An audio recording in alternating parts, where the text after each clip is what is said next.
2 poli, 900 posti letto. La firma di queste ore completa l'iter del progetto del nuovo ospedale di Padova su 2 sedi. A Padova Est si è messo il punto fermo sulle varianti urbanistiche necessarie per il via ai lavori.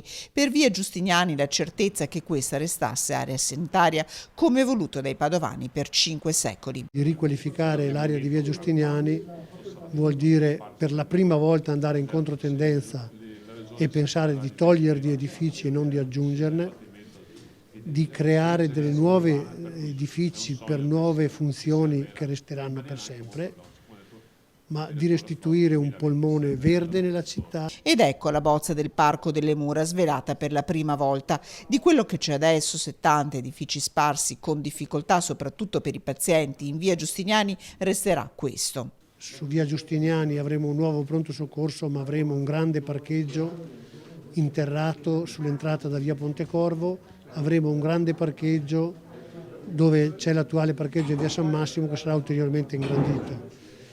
E avremo edifici nuovi della pediatria, della ginecologia, avremo edifici nuovi del policlinico interamente rigenerato. I cittadini di Padova continueranno ad andare in via Giustiniani, dove troveranno il pronto soccorso per qualunque tipo di urgenza e dove troveranno la stragrande maggioranza delle specialità che oggi ci sono di primo livello.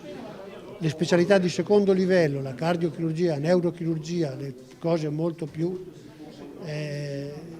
alte andranno a Padova Est. Una rivoluzione resa ancor più necessaria, se possibile, da questa emergenza. Stiamo affrontando un virus sconosciuto che impariamo a conoscere giorno dopo giorno e allora abbiamo bisogno della scienza che ci dica quotidianamente qualche informazione in più, qualche informazione che ci permette di essere ancora più efficaci nel contrastarlo. Questo è successo. Fin qui i primi passi. Il progetto, obiettivo tra 6 mesi.